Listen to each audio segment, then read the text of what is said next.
ಸೂರು ಕಲ್ಪಿಸುವ ಹೋರಾಟಕ್ಕೆ ಜೈ ಜೈ ಜೈ ಜೈ ಜೈ ಭೀಮ್, ಜೈ ಜೈ ಜೈ ಜೈ ಕಚನಾಂದೋಲನ ಸಂಘಟನೆ ಹೋರಾಟಕ್ಕೆ. ಅದೇ ಪ್ರಾಬ್ಲಮ್, ನಮಗೂ ನೀರಿಲ್ಲ, ಲೈಟ್ ಇಲ್ಲ, ಚೇಂಬರ್ದು ಕಲೆಕ್ಷನ್ ಇಲ್ಲ, ರಸ್ತೆಗಳಿಲ್ಲ. ನೈಟು ಎಲ್ಲಿಂದ ಹೊರಗಡೆಯಿಂದ ಡ್ಯೂಟಿಗಿಂದ ಮಕ್ಕಳು ಬರಬೇಕಾದ್ರೆ ರೋಡ್ಗಳು ಸರಿ ಇಲ್ಲ, ಜನಗಳು ಸರಿ ಇಲ್ಲ.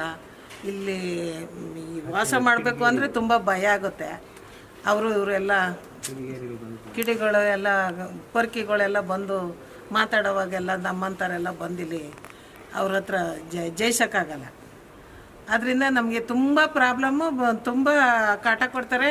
ಆದರೆ ನಮಗೆ ತುಂಬ ಜೀವಕ್ಕೆ ಭಯ ಉಂಟಾಗುತ್ತೆ. ಯಾವತ್ತಿಗೆ ಏನು ಮಾಡ್ತಾರೋ ಏನೋ. ದಿವಸ ಒಬ್ಬೊಬ್ಬರು ಬಂದು ಮಾತಾಡ್ತಾ ಇದ್ದೀರಿ, ಯಾರ್ಯಾರಿಗೆ ಅಂತ ಮಾತು ಕೊಡೋಕ್ಕಾಗುತ್ತೆ ನಾವು. ತುಂಬ ವರ್ಷಗಳಿದ್ದು ಇಲ್ಲೇ. ಈಗ ಗುಡಿಸಲೆಲ್ಲ ಕಿತ್ತಾಕೊಂಡು ನಾವು ಸ್ವಂತ ಮನೆ ಕಟ್ಕೊಂಡಿದ್ವಿ, ಕಟ್ಟಿಲ್ಲಿ ವಾಸ ಮಾಡ್ತಾ ಇದ್ದೀವಿ. ಆ ಕಡೆ ಈ ಕಡೆ ಪರ್ಕಿಗಳೆಲ್ಲ ಬಂದು ನಮಗೆ ಟಾರ್ಚರ್ ಕೊಡ್ತಾ ಇದ್ದಾರೆ. ಈಗ ನೀರಿನ ಸೌಕರ್ಯ, ನಮಗೆ ರೋಡ್ ಸೌಕರ್ಯ ಎಲ್ಲ ಬೇಕು ಅಂತ ನಾವು ಕೇಳ್ಕೊಳ್ತಾ ಇದ್ದೀವಿ.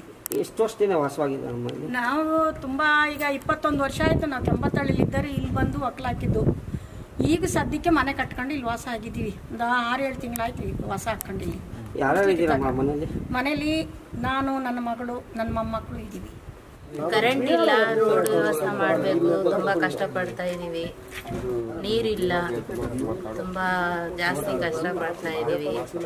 ಅದಕ್ಕೋಸ್ಕರ ನಿಮಗೆ ಸರ್ಕಾರಗಳಿಂದ ಕೇಳ್ಕೊತಾ ಇದ್ದೀವಿ, ಎಲ್ಲ ಮಾಡಿಕೊಡಿ ಅಂತ. ಅವರು ಸಿದ್ದಲಿಂಗಪ್ಪ ಅವರು, ಕೃಷ್ಣಪ್ಪ ಅವರು, ಇವರು ಶ್ರಮಜೀವಿಗಳಾಗಿ ನಮ್ಮನ್ನೆಲ್ಲ ಕಟ್ಕೊಂಡು 20 ವರ್ಷಗಳು ಹೋರಾಡಿ ಇದನ್ನೇನೋ ನಮಗೊಂದು ಸೂರು ಕೊಟ್ಟವ್ರೆ. ಆದರೆ ಸರ್ಕಾರ ಯಾವ ಗಮನಕ್ಕೂ ತಗೊಂಡಿಲ್ಲ. ಇದನ್ನು ಇವ್ರ ಗಮನಕ್ಕೆ ತಗೊಂಡು ಸ್ವಲ್ಪ ಅವರಿಂದ ಸ್ವಂತ ಖರ್ಚು ಹಾಕ್ಕೊಂಡು ಇದನ್ನೆಲ್ಲ ಲೆವೆಲ್ ಮಾಡಿಸಿ ಬಡಬಗ್ಗರಿಗೆ ಸೂರು ಕಟ್ಕೊಂಬೇಕು ಒಂದು ಜಾಗ ತೋರಿಸಿವ್ರೆ. ಸರ್ಕಾರ ಕೊಟ್ಟಿರೋ ಜಾಗನ ಸರ್ಕಾರದಿಂದ ನಾವು ಆದೇಶ ಮಾಡ್ಕೊಂಡು ಇವತ್ತಿನ ದಿವಸ ನಾವು ಕಟ್ಕೊಂಡು ಬಡವ್ರು ಬದುಕ್ತಾ ಇದ್ದೀವಿ. ಎಲ್ಲ ಬಡಜೀವಿಗಳೇ ಸಾಲ ಸೂಲ ಮಾಡಿ ಕಂಡೋರ್ ಮನೆಗಳ ಬಡ್ಡಿ ತಂದು ಇವತ್ತು ಕಟ್ಕೊಂಡಿದ್ದವಕ್ಕೆ ಕಿರುಕುಳ ಕೊಡ್ತಾ ಇದ್ದರೆ ಇಲ್ಲಿ ಜೀವನ ಮಾಡೋದಕ್ಕೂ ಸ್ವಲ್ಪ ದುರ್ಬಲ ಆಗುತ್ತೆ.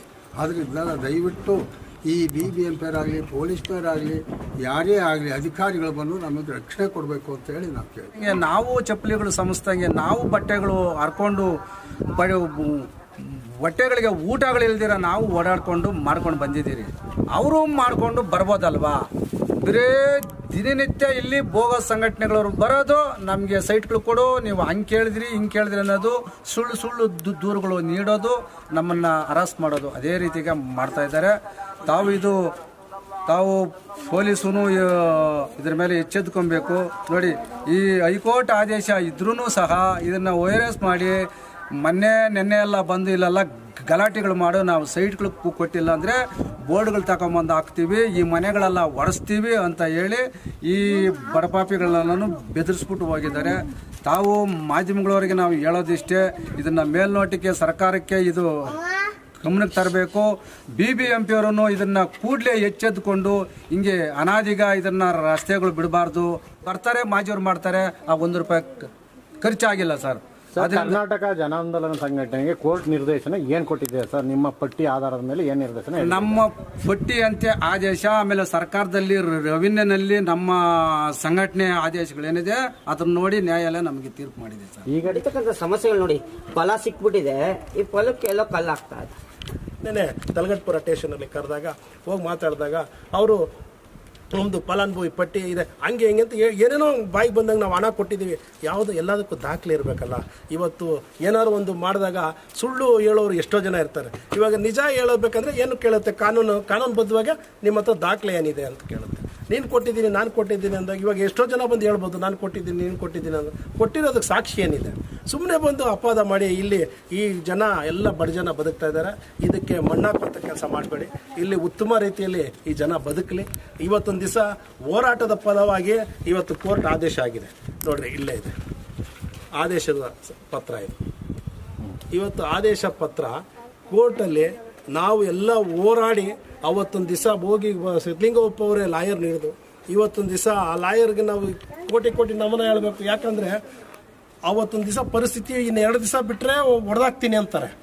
ಅಂಥ ಪರಿಸ್ಥಿತಿನಲ್ಲಿ ಆ ಲಾಯರ್ ಸಾಹೇಬರು ನಮ್ಮ ಬಡವ್ರ ಪರ ನಿಂತು ಇವತ್ತೊಂದು ದಿವಸ ಇದೊಂದು ಜಯನ ಕೊಟ್ಟಿದ್ದಾರೆ. ಇಮಿಡಿಯೇಟ್ಲಾಗಿ ಇವತ್ತು ರಸ್ತೆ ಮಾಡಬೇಕು ಹೇಳ್ದಂಗೆ 8 ಕೋಟಿ 2 ಲಕ್ಷ ಇದುವರೆಗೂ BBMP ಅವರು ಈ ಕಡೆ ಬಂದು GB ಅವರು ಇದುವರೆಗೂ ಬಗ್ಗು ನೋಡ್ತಾ ಇಲ್ಲ. ಯಾಕೆ ಅಂದರೆ ಬಡವ್ರಿಗೊಂದು ನ್ಯಾಯ, ಇನ್ನೊಬ್ರಿಗೊಂದು ನ್ಯಾಯ. ಇಲ್ಲಿ ಖಾಲಿ ಬಿದ್ದಿದ್ರೆ ಯಾರಿಗಾನ ಮಾರ್ಬಿಡ್ತಾ ಇದ್ರ ಅಧಿಕಾರಿಗಳೆಲ್ಲ ಸೇರಿ ಎಲ್ಲ ಮಾಡಿ ಮಾರ್ಬಿಡ್ತಾ ಇದ್ರ. ಆಮೇಲೆ ನೋಡಿದ್ರೆ ಇದು ಬೇರೆದಕ್ಕೆ ಬರೆದು ಬಿಟ್ಟಿದ್ದೀವಿ ಅಂತ ಹೇಳ್ಬಿಡೋದ. ಆ ರೀತಿ ಆಗಬಾರ್ದು. ಆ ರೀತಿ ಆಗಬಾರ್ದು ಅಂತಾನೆ ರಾತ್ರಿ ಆಗಲು 25 ಅಡಿ ಇದ್ದ ಮಣ್ಣಿದು. ನೀವು ಲಾಸ್ಟ್ ಟೈಮ್ ಬಂದಾಗ ನೋಡಿದ್ದೀರಿ. 25 ಅಡಿ ಮಣ್ಣು ಎತ್ತಬೇಕಂದ್ರೆ ತಮಾಷೆನಾ? 8 ಎಕರೆ 10 ಕುಂಟೆನಲ್ಲಿ ಆ ಒಂದು 10 ಎಕರೆಗೆ ಲೆವೆಲ್ ಮಾಡಿ ಇಷ್ಟು ಮಾಡಿರೋದು. ಮಶಾಣಕ್ಕೆ 2 ಎಕರೆ ಜಾಗ ಬಿಡಿ ಅಂತ ಅಲ್ಲಿ ನಾವು ಎಲ್ಲ ಲೆವೆಲ್ ಮಾಡಿದ್ರೆ ಅದನ್ನು ಬಂದು ಮಣ್ಣು ಹಾಕ್ತಾರೆ. ಇವತ್ತು ಮನುಷ್ಯ ಸತ್ರೆ ಉಣಕ್ಕೆ ಜಾಗ ಇಲ್ಲ ಅಂಥದ್ರಲ್ಲಿ 1-2 ಎಕರೆ ಅಲ್ಲಿ ಬಿಡಿಸಿರೋದ್ರಲ್ಲಿ ಬಂದು ನಾವು ಎಲ್ಲಿ ಮಾಡೋದು ಅಂತ ಬರ್ತೀರಾ? ಆ ಚಳುವಳಿಯ ಮುಖಂಡರೆಲ್ಲ ಸೇರಿ ಇವತ್ತು ಬಡವರಿಗೆ ಒಂದು ಸೂರನ್ನ ಕಲ್ಪಿಸಿದ್ದಾರೆ. ಆದರೆ ಇದನ್ನ ಸಹಿಸ್ಕೊಳ್ಳೋಕ್ಕಾಗದೇ ಇರತಕ್ಕಂಥ ಕೆಲವು ಕಿಡಿಗೇಡಿಗಳು ಇವತ್ತು ಇಲ್ಲಿ ದುಡ್ಡುಗಳನ್ನ ವಸೂಲಿ ಮಾಡ್ತಾ ಇದ್ದಾರೆ, ಇನ್ನೊಂದು ಮಾಡ್ತಾ ಇದ್ದಾರೆ ಅಂತ ಹೇಳಿ ಇಲ್ಲೇ ಇರ್ತಕ್ಕಂಥ ಆಪಾದನೆಗಳನ್ನ ಮಾಡಿಕೊಂಡು ಅವ್ರು ಏನಾರ ಇದ್ರೆ ಆ ಥರ ಇದ್ರೆ ಇಲ್ಲಿ ಫಲಾನುಭವಿಗಳಾರಿದ್ದಾರೆ ಆ ಫಲಾನುಭವಿಗಳು ದೂರು ಕೊಟ್ಟಿರಬೇಕು. ಯಾರೋ 3ನೇ ವ್ಯಕ್ತಿಗಳು ಇಲ್ಲಿ ದೂರು ಕೊಡುವಂಥದ್ದಲ್ಲ. ಇಲ್ಲೇನಾದರೂ ಆ ಥರ ಅಕ್ರಮ ಚಟುವಟಿಕೆಗಳು ನಡೀತಾ ಇದ್ರೆ ಇಲ್ಲಿ ಯಾರು ಮನೆ ಕಟ್ಕೊತಾ ಇದ್ದಾರೆ ಆ ಫಲಾನುಭವಿಗಳು ದೂರು ಕೊಡಬೇಕಾಗೈತೆ. ಬೇರೆ ಯಾರೋ ಸಂಬಂಧ ಇಲ್ಲದಿರೋ ವ್ಯಕ್ತಿಗಳು ದೂರು ಕೊಡೋದ್ರಲ್ಲಿ ಅರ್ಥ ಇಲ್ಲ. ಇದನ್ನ ಪೊಲೀಸ್ ಇಲಾಖೆ ಗಂಭೀರವಾಗಿ ಪರಿಗಣಿಸಬೇಕು. ಗಂಭೀರವಾಗಿ ಪರಿಗಣಿಸಿ ಏನಿವತ್ತು ಕೋರ್ಟ್ ಆದೇಶನ ತಗೊಂಡು ಬಂದು ಇವತ್ತು ಇಲ್ಲಿ ಬಡವರಿಗೆ ಕಾರ್ಯಕರ್ತರಿಗೆ ಮನೆಗಳನ್ನ ನಿರ್ಮಾಣ ಮಾಡ್ತಾ ಇದ್ದಾರೆ. ಅದಕ್ಕೆ ಪೂರಕವಾಗಿ ಪೊಲೀಸ್ ಇಲಾಖೆಯನ್ನು ಕೂಡ ಸಹಕರಿಸಬೇಕು. ಮತ್ತು ಏನು BBMP ಕೂಡ ಇಲ್ಲಿ ಮೂಲಭೂತ ಸೌಕರ್ಯಗಳನ್ನ ಏನು ಕಲ್ಪಿಸ್ಬೇಕಾಗೈತೆ. ಈಗ ಮಳೆಗಾಲ ಬೇರೆ ಶುರುವಾಗ್ತಾ ಇದೆ, ಕರೆಂಟ್ ಇಲ್ಲ, ಇಲ್ಲಿ ಬದುಕೋದಕ್ಕೆ ತುಂಬ ಹಿಂಸೆ ಆಗ್ತಾ ಇದೆ ಮನೆಗಳು ಕಟ್ಕೊಂಡಿರ್ತಕ್ಕಂಥ ಕಾರ್ಯಕರ್ತರು. ಹಾಗಾಗಿ ಆ ಕುಟುಂಬಗಳಿಗೆ ಬೆಳಕು ಮತ್ತೆ ನೀರು, ಇನ್ನು ಚರಂಡಿ ವ್ಯವಸ್ಥೆ, ಮೂಲಭೂತ ಸೌಕರ್ಯಗಳು ಏನಿದೆ ಅವೆಲ್ಲನೂ ಕಲ್ಪಿಸಬೇಕು ಅಂತೇಳಿ ನಾನು